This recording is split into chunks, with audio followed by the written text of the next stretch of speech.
नमस्कार, बहुत बहुत स्वागत है आप सभी का अनअकैडमी में। मेरा नाम है अतुल जैन और आप सभी का बहुत बहुत स्वागत है आज यानी कि 21 नवंबर के हमारे एमसीक्यू सीरीज में।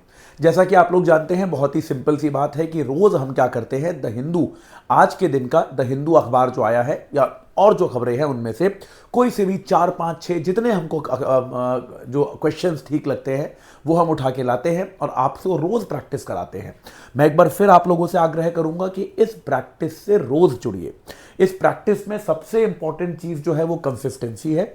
अगर आप रोज जुड़ेंगे तो आपको इसका फायदा होगा। अगर आप कभी कभार करेंगे हफ्ते में एक आध दिन तो इसका कोई मतलब नहीं है। फिर ये बहुत ही कम एमसीक्यू हैं जो आपको प्रैक्टिस के लिए मिल रहे हैं। रोज करेंगे तो एमसीक्यू सॉल्व करने की, अखबारों पर नजर डालने की, खबरों का आपको एक प्रैक्टिस बनती चली जाएगी। तो ये मेरा आपसे आग्रह है।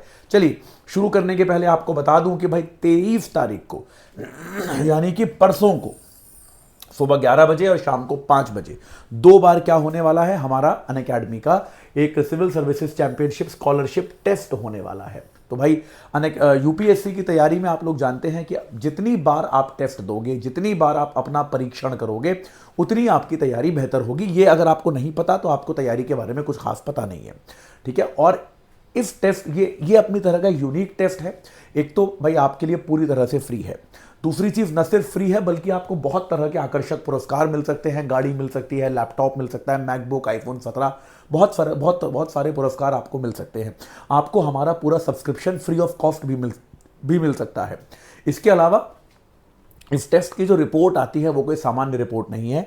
वो आपको बताती है कि भाई आपके कौन सी कमियां हैं, कौन से एरियाज़ हैं जो आपकी वीकनेस हैं, कौन से एरियाज़ हैं जो आपके मजबूत हैं, जिन पर आपको काम करना है और काम करके आप और बेहतर स्कोर ला सकते हो। नेगेटिव मार्किंग से आप कितना समय खराब कर रहे हैं, कितना समय आप एक क्वेश्चन में ले रहे हैं और बाकी विद्यार्थी कितना समय ले रहे हैं, ये सारा एनालिसिस आपको मिलता है और इसके माध्यम से आप बहुत ही एक इंटरेस्टिंग इंसाइट आपको मिलती है आपकी तैयारी में। तो यार ये सब कुछ आपको मिल रहा है माफ कीजिएगा, ये सब कुछ आपको मिल रहा है और ये सब कुछ आपको पूरी तरह से फ्री ऑफ कॉस्ट मिल रहा है।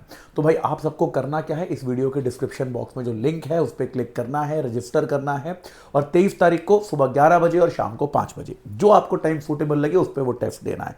एवरी सिंगल वन, आप में से जो भी ये टेस्ट देगा कृपया अपना स्कोर कार्ड मेरे को भेजिएगा। मैं उसके आधार पर आपकी मदद करूंगा, कोशिश करूंगा कि आपको किसी ना किसी तरह की मदद जरूर प्रदान कर पाऊँ, आपको बता पाऊँ कि आपकी तैयारी के लिए आपको क्या और करना चाहिए। चलिए आज के सवाल देखते हैं हम इस प्रक्रिया के बाद। चलिए जी, इनमें से कौन सा भारतीय अर्थव्यवस्था में कोर सेक्टर नहीं है? तो आज के द हिंदू में माफ कीजिएगा रिपोर्ट आई है, आज के द हिंदू की एक रिपोर्ट आई है कि भाई जो 8 कोर सेक्टर होते हैं हमारी अर्थव्यवस्था में, उनमें जो अक्टूबर का प्रदर्शन है, अक्टूबर के प्रदर्शन में काफ़ी गिरावट आई है। कोर सेक्टर्स में हमारी इकोनॉमी ने बहुत अच्छा नहीं किया है।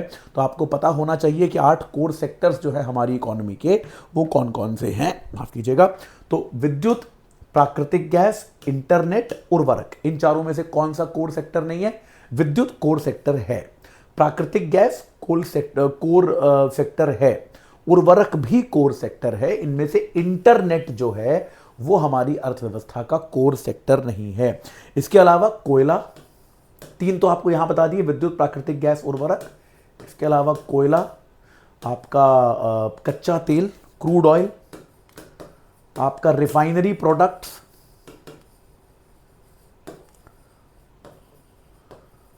सीमेंट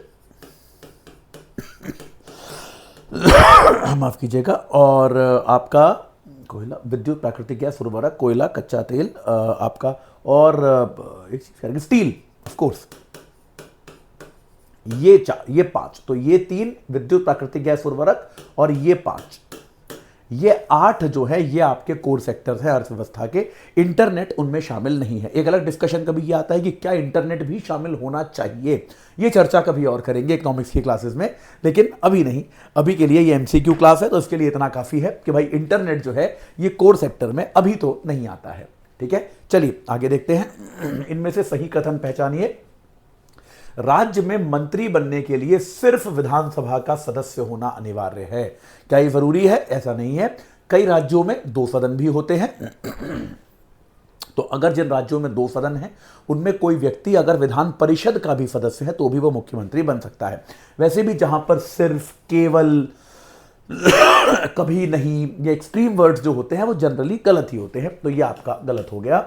मंत्री बनने की न्यूनतम आयु विधायक बनने की न्यूनतम आयु से अलग है, ऐसा कोई अंतर नहीं है।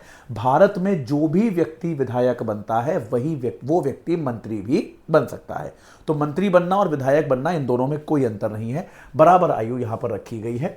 तो ये भी आपका गलत है, दोनों कथन गलत हैं। तो आपका दोनों में से कोई नहीं इसका सही उत्तर हो गया। ठीक है, चलिए आगे बढ़ते हैं। क्या है न्यूनतम आयु भारत में चुनाव लड़ने की? क्या है भारत में न्यूनतम आयु चुनाव लड़ने की? भारत में चुनाव लड़ने की न्यूनतम आयु 25 साल है। तो अगर कोई 25 वर्ष का व्यक्ति चुनाव लड़ सकता है तो चुनाव जीतते ही वो मंत्री भी बन सकता है। 25 वर्ष की आयु में भी न्यूनतम आयु में कोई अंतर नहीं है। इनमें से कौन सा राज्य म्यांमार से आए विस्थापितों को बायोमेट्रिक पहचान करवा रहा है? क्योंकि म्यांमार से बहुत ज़्यादा विस्थापित किसी एक राज्य में आ चुके हैं। अब क्योंकि म्यांमार में काफ़ी समय से एक आंतरिक संघर्ष चल रहा है, गृह युद्ध चल रहा है, तो उसकी सीमा से बहुत सारे लोग आ रहे हैं। अब उनकी पहचान स्थापित करने के लिए, ताकि एक सुरक्षा को खतरा ना हो जाए, बायोमेट्रिक पहचान कराई जा रही है। उनको बायोमेट्रिक उनका कराया जा रहा है ताकि उनका डेटाबेस हमारे पास सुरक्षित रहे। वो राज्य नागालैंड है, मणिपुर है, मिजोरम है या त्रिपुरा है, वो राज्य आपका जो है वो राज्य आपका मिजोरम है। मिजोरम और आपका म्यांमार जो है, दोनों में एक चिन जनजाति है, CHIN, एक चिन जनजाति है। ये चिन जनजाति दोनों में पाई जाती है, आपके मिजोरम में भी पाई जाती है, म्यांमार में भी पाई जाती है, और दोनों में आपस में घनिष्ठ, भाई जनजाति एक ही है तो संबंध बड़े घनिष्ठ हैं ही, राष्ट्रीय सीमा से उतना कोई ज़्यादा फर्क नहीं पड़ता। तो म्यांमार में जब चिन जनजाति के लोगों पर हमला हुआ तो वो ऑब्वियसली मिजोरम की तरफ आए, मिजोरम की तरफ माइग्रेट किए, और मिजोरम ने उनको स्वीकार किया। हालांकि इसको लेकर बड़ा विवाद भी हुआ, ये भी कहा गया कि मिजोरम को इस तरह से उनको नहीं आने देना चाहिए, लेकिन मिजोरम की सरकार ने उनको आने दिया। लेकिन उनकी पहचान सुनिश्चित करने के लिए उनका बायोमेट्रिक करा रही है, उनकी बायोमेट्रिक पहचान सरकार वहां पर करा रही है। ठीक है, तो मिजोरम इसका उत्तर है। इस समस्या पर हम नजर रखेंगे, म्यांमार से जो भी विस्थापित आते हैं उनके बारे में हम बात करते रहेंगे। इनमें से किस भारतीय कंपनी ने पहली बार नेपाल को LNG की आपूर्ति करना आरंभ किया है? जो आपका ये लिक्विड गैस होती है, तरलीकृत प्राकृतिक गैस होती है, लिक्विड नेचुरल गैस जो होती है, इसकी आपूर्ति भारत से नेपाल को पहली बार आरंभ की गई है। तो यह आपूर्ति इनमें से कौन सी कंपनी शुरू कर रही है, यह आपको बताना है। Bharat petroleum, Indian oil, Hindustan petroleum या फिर रिलायंस पेट्रोलियम? इसका सही जवाब है इंडियन ऑयल। तो आज ही ऐसा हुआ है, जो हमारे पेट्रोलियम मंत्री हैं हरदीप सिंह पुरी साहब, उन्होंने इसका उद्घाटन किया है, और इंडियन ऑयल ने जो है नेपाल की तरफ LNG भेजना शुरू किया है। नेपाल को LNG की आपूर्ति इंडियन ऑयल ने शुरू की है। ठीक है, चलिए आगे बढ़ते हैं। इनमें से सही कथन पहचानिए। 2025 का G20 सम्मेलन ब्राजील में होने वाला है, क्या यह बात सही है? G20 का इस बार अध्यक्ष कौन है? G20 का इस बार अध्यक्ष जो है वो साउथ अफ्रीका है। भारत से जो अध्यक्षता कहीं और गई थी, लेकिन अब जो है 2025 में G20 का अध्यक्ष साउथ अफ्रीका है। और आमतौर पे जो अध्यक्ष होता है सम्मेलन, आमतौर पे क्या, हमेशा अध्यक्ष का मतलब ही यह है कि मेजबानी वही करता है। तो अगर G20 का अध्यक्ष साउथ अफ्रीका है तो उसका सम्मेलन कहां होगा? साउथ अफ्रीका में होगा, ब्राजील में नहीं होगा। यह आपका गलत हो गया। अमेरिका ने इस सम्मेलन का बहिष्कार करने की घोषणा की है, यह बात सही है। डोनाल्ड ट्रंप की सरकार जब से आई है, आप डोनाल्ड ट्रंप साफ तौर पे ये कहते हैं कि मल्टीलैटरलिज्म जो है, जो ये बहुत सारे देशों की बातचीत, उनकी चर्चा, डोनाल्ड ट्रंप ने कहा है कि मैं इसको नहीं मानता, मेरा इसमें कोई विश्वास नहीं है। तो अमेरिका इस सम्मेलन का बहिष्कार करने की घोषणा कर चुका है। ये न्यूज़ में आज इसलिए है कि साउथ अफ्रीका के जो राष्ट्रपति हैं वो अमेरिका से रिक्वेस्ट कर रहे हैं, वो अमेरिका से आग्रह कर रहे हैं कि कृपया अपना निर्णय बदलिए और G20 में आप शामिल होइए, ये इंपॉर्टेंट सम्मेलन है, इसमें आपकी आवश्यकता है। तो ये दूसरा कथन सही है, पहला गलत, दूसरा सही, तो B आपका इसमें सही जवाब हो गया। ठीक है, चलिए इनमें से सही कथन पहचानिए। भारत में सरकार सलाह सुप्रीम कोर्ट या किसी उच्च न्यायालय से मांग सकती है। जो सलाहकारी अधिकार क्षेत्र है अनुच्छेद 143 के अनुसार ये केवल सुप्रीम कोर्ट के पास है। यानी कि अगर किसी न्यायिक मुद्दे पर केंद्र सरकार को सलाह चाहिए तो वो केवल सुप्रीम कोर्ट के पास जा सकती है। राज्य सरकारों के पास ऐसा कोई विकल्प नहीं है, हाई कोर्ट के पास जाने का ऐसा कोई विकल्प नहीं है। तो ये आपका बात आपकी गलत है। सुप्रीम कोर्ट या किसी उच्च न्यायालय नहीं, केवल सुप्रीम कोर्ट से सलाह मांगी जा सकती है। तो पहला कथन गलत है। कोर्ट द्वारा दी गई सलाह बाध्यकारी होती है। यार देखो, सलाह शब्द में ही लिखा हुआ है कि वो बाध्यकारी नहीं होगी। भाई मैंने आपको कोई सलाह दी, वो बाध्यकारी थोड़ा ना होगी। ऐसे ही कोर्ट की सलाह है, कोर्ट आपको जो सलाह देती है, आप माने या ना माने आपकी इच्छा है, ये बाध्यकारी नहीं होती है। तो आपका पहला कथन, दूसरा कथन, दोनों कथन गलत है, तो डी आपका सही जवाब हो गया, दोनों में से कोई नहीं। चलिए साहब, ये थे हमारे आज के सवाल। याद रखिएगा, परसों सुबह 11 बजे और शाम को 5 बजे टेस्ट है। हर किसी को उस टेस्ट को देना है। मुझे एक भी स्टूडेंट ऐसा नहीं चाहिए जिसने वो टेस्ट ना दिया हो। टेस्ट का रजिस्ट्रेशन लिंक डिस्क्रिप्शन बॉक्स में है, अभी जाके रजिस्टर कीजिए और जरूर टेस्ट दीजिए। टेस्ट देने के बाद अपना स्कोर कार्ड मेरे को मेल कीजिए, ताकि मैं आपकी थोड़ी बहुत मदद जो भी मेरे संभव में है, मेरे बस में है, मैं वो कर पाऊँ।